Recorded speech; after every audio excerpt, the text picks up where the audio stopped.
JSLN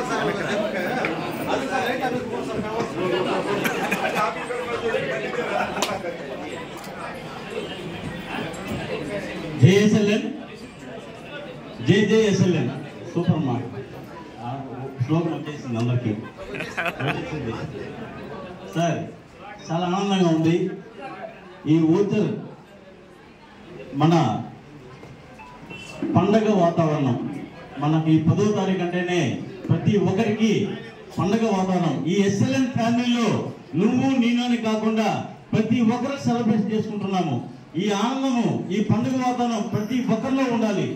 నా గరుడ team సభ్యుల ద్వారా ఈరోజు నా టీము దాదాపు 12 మంది నుంచి ఇన్సెంటివ్స్ ఎలిజిబుల్ అయ్యారు. బెస్ట్ ఆఫ్ టీంలో ఒక 2 వచ్చాము.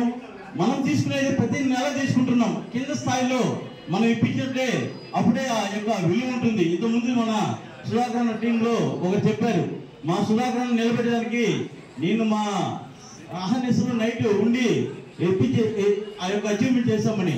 ఆ విధంగా ఈరోజు మనం రాకపోవచ్చు. మన టీం సభ్యులు మనం సిన్సియర్గా ఉండే వాళ్ళకి ఆ యొక్క ఎంతైతే తప్పు ఉందో దాన్ని తెలుసుకోవడానికైనా ముందే 2-3 రోజులు ప్లాన్ చేసుకోగలిగితే ప్రతి ఒక్కరు కూడా ఈ యొక్క బెస్ట్ ఆఫ్ 3 రావచ్చు. ఈ రోజు మనము ఉన్నాము అంటే దానికి సంస్థకి ఫౌండర్ అయినటువంటి అన్నదాత సుఖీభవ ప్రతి ఒక్కరు బాగుండాలి, అందరూ నేనుండాలని కోరుకునే మా మేనేజ్మెంట్ బృందమైనటువంటి అరుణ గారికి, మన బ్రహ్మారెడ్డి గారికి, కామేశ్వర గారికి, మేనేజ్మెంట్ గారికి, ప్రతి ఒక్క మేనేజర్లు కూడా మా యొక్క ఎక్కడ ఇన్సెంటివ్స్ మిస్ అవుతారో, ఎక్కడ బెస్ట్ ఆఫ్ 3 ఇన్సెంటివ్స్ మిస్ అవుతారో అనేసి అనుక్షణం గుర్తు చేస్తుంటారు. అది కింద స్థాయిలో మేము గ్రూప్ లో సెండ్ చేస్తుంటాము. మీరు సీనియర్స్ నమ్మండి సార్, మేనేజ్మెంట్ నమ్మండి. మీ యొక్క బాధ్యతను చూసుకోవడానికి మేము ఉన్నాము. వేరే విధంగా అర్థం చేసుకోకండి. ప్రతి ఒక్కరిని నమ్మికైనా దీనికైనా ఇష్టపడి పని చేస్తే లక్షలు చాలా చాలా చాలా సులువు సార్. నేను ఇదే కస్టమర్ మేళ ఇదే మన ఈ యొక్క మనం ఉన్న ఓటర్లు ఇప్పుడు ఏమైతే మనం తీసుకుంటున్నామో నాయుడుపేటలో స్టార్ట్ అయినప్పుడు ఫస్ట్ కామేశ్ అన్న ఉన్నారు. అప్పుడు నా స్థానం చివరిలో ఉన్నాను.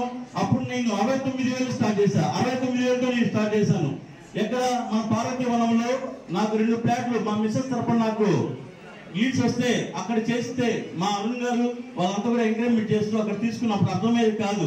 కానీ ఒకటి సార్ చెప్తున్నాను, ఏదైనా ఒక కసి ఒక తల మీద బరువు పెట్టుకోవాలి. అప్పుడే బాధ్యతగా చేయగలుగుతాం, ప్రతిసారి రాగలుగుతాం. ఒక ఇన్స్టెంట్ అనేది నాకు మా కాంబినేషన్ తెలుసు. ఒక ఇన్స్టెంట్ బ్యాట్ అనిపించింది. మా టీం వాళ్ళకి మాకు చిన్న డిస్టర్బెన్స్ వచ్చి లాస్ట్ 9 వరకు కూడా మాకు సన్మానం చేయలేక అవమానపడుతుంటే ఆ టైంలో చిన్న ఒక ఇరిటేషన్ వచ్చింది. ఆ ఇరిటేషన్ లో నాకు వీళ్ళంతా కూడా కొంచెం లోకల్ బాగా చేసే వాళ్ళంతా మేడం ఈ యొక్క దండలు పైన వేసుకోవడము, చిల్లరగా ఆ పూలు వేసుకోవడం అవన్నీ చూస్తుంటే మేము సహనం పెట్టి మంచికి పోయి లాస్ట్ వరకు మాకు సన్మానం చేస్తారని మా టీం అప్పుడు ఇంత లేదు. ఒక 5 మంది టీమే. ఆ 5 మంది టీంలో కూడా మేము అసహనానికి లోనైనాము. అప్పుడు బాధపడినాను. ఆ రోజు చెప్పాను, ఈ యొక్క ఎస్ఎల్ఎన్ లో ఈ సింహాసనం నాదే, ఈ సన్మానం నాదని చెప్పాను. ఆ రోజు నుంచి ఈ రోజు వరకు నేను ఖచ్చితంగా ఆ విధంగా ఎన్నుకుంటూ వస్తున్నాను. అంత నిత్యం అన్నమాట. దాదాపు 12-13 గంటలు నేను అంటిపెట్టుకుని ఉంటాను. అంటిపెట్టుకునే కారణం ఏంటంటే ఇక్కడ ఆఫీసర్ కూర్చుంటే కాదు, ఇక్కడ అప్డేట్లు తెలుస్తాయి, ఈ విషయం తెలుస్తాయి, ఫీల్డ్ మీద ఏం తెలుస్తుంది, ఏ వేకెన్సీ ఉన్నాయి, ప్రతి ఒక్కటి కూడా మనకు అన్ని తెలుస్తుంటుంది. దానికి నాకు స్పీడ్ బ్రేకర్ లాగా మా సీనియర్ ఉమాశంకర్ గారు ప్రతి నిత్యం నాకు అనుసంధాలుగా ఉంటూ ఇలా చేయి అలా చేయి అని చెప్పి ఈ రోజు మాట్లాడుతున్నామంటే కారణం మూలంగా మా సీనియర్ ఉమాశంకర్ గారు. అందువల్ల ప్రతి ఒక్కరు సార్ మీ సీనియర్లు మీ బాగా కోరుతారు, మీరు ఆర్థికంగా బయట వేసేందుకే చూస్తారు. అందువల్ల నమ్మి పనిచేయండి. సక్సెస్ మీ వెంటనే ఉంది. ఈ ఎస్ఎల్ఎన్ లక్ష్మీదేవి మీ ఇంట సిల్లు పంట పండిస్తుంది. Thank you very much. జై ఎస్ఎల్ఎన్, జై ఎస్ఎల్ఎన్, జై టీమ్. Thank you sir.